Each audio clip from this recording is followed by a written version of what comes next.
Salut à tous, aujourd'hui j'aimerais vous parler un petit peu de lecture avec deux livres que j'ai lus tout récemment et qui parlent d'optimisme, de liberté, de solutions nouvelles pour les problèmes dans lesquels on est en ce moment. Problèmes de crise financière, de crise identitaire, de crise humanitaire, toutes ces choses-là. Donc on peut avoir des points de vue vraiment très négatifs et penser que tout va aller de plus en plus mal, mais il y a aussi des solutions qui existent et surtout des personnes qui réfléchissent pour savoir comment travailler ensemble, pour savoir comment prendre davantage conscience de toutes ces choses-là et trouver des solutions et être plus calme, plus serein, pouvoir affronter tout ça et vivre une vie meilleure, tout simplement. La première de ces lectures s'appelle Esquisse, un livre écrit par Jean-François Bilter et qui date du début de cette année. C'est un livre écrit par un sinologue suisse, c'est-à-dire qu'il étudie la culture chinoise et la langue chinoise. C'est vraiment un expert reconnu dans ce domaine. Et ces esquisses-là sont en fait des réflexions sur différents concepts. Il y en a une cinquantaine dans le livre et ensuite ils vont tous se mettre ensemble pour former la réflexion globale de l'auteur, mais surtout pour apporter pas mal de pistes et de portes pour aller vers différents concepts et différentes réflexions sur le monde d'une manière globale et positive.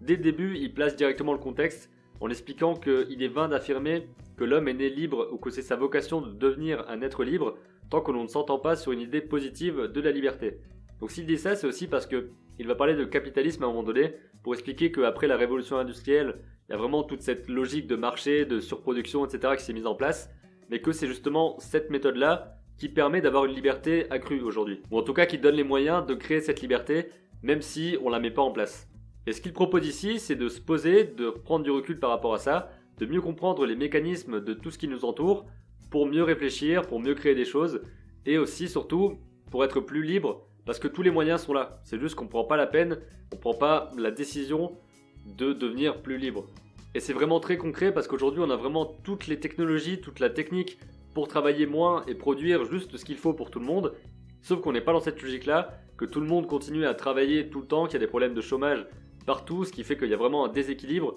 parce que les gens travaillent beaucoup trop par rapport à ce qu'ils devraient, parce qu'on produit beaucoup plus que ce dont on a besoin. Et en même temps, plein d'autres personnes ne peuvent pas accéder à ça, ne peuvent pas accéder à ce travail-là, parce qu'il y a des problèmes et que tous les gens ne sont pas employés comme il faut, plein de choses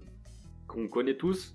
Et ce livre permet de réfléchir un petit peu à ça, et aussi de réfléchir à un niveau plus individuel, parce que là on parle de solidarité, on parle de groupe, on parle de comment créer une humanité qui soit plus soudée entre elles. Mais ça marche aussi au niveau individuel, parce qu'il va parler de pas mal de choses par rapport au langage, par rapport aux gestes qu'on répète et qui ensuite deviennent automatiques et qui nous laissent le temps de réfléchir, de penser, de raisonner. Et c'est l'une des parties qui m'a le plus intéressé, c'est quand on parlait vraiment de penser, de prendre le temps de prendre du recul sur ce qu'on fait, de prendre le temps de réfléchir correctement, de prendre le temps aussi de laisser germer des idées parfois, parce qu'on ne peut pas être tout le temps dans la rapidité en train d'enchaîner idée sur idée sur idée sur idée. Il faut parfois aussi savoir se poser, savoir prendre davantage conscience de ce qu'on a fait, de ce que ça veut dire. Il y a quelques exemples où il montre comment les différents mots se placent dans les différentes langues, comment par exemple une question est posée différemment en japonais qu'en chinois qu'en français, et aussi les répercussions que ça peut avoir sur le geste et sur comment on communique les uns avec les autres. Et les réflexions sur la création, la créativité devront certainement vous parler parce que ça vous permet vraiment de mieux comprendre les choses et de prendre le temps de vous poser parfois pour mieux expérimenter, pour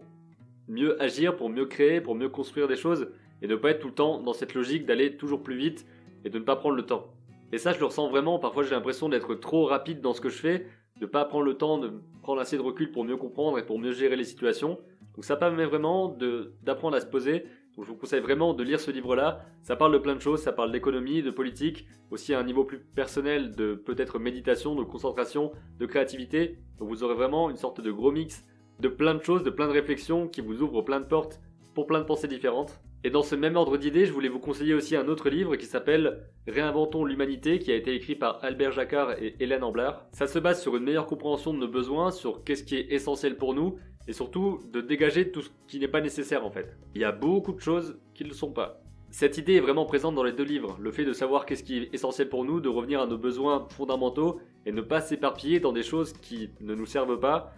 qui sont utiles à personne, c'est un petit peu comme ça, mais surtout qui font en sorte qu'on s'aliène à aller vraiment travailler pour faire du surplus de choses qui ne serviront à personne parce que ce sera du gâchis. Donc il y a vraiment tout un processus comme ça qui mène à rien en fait.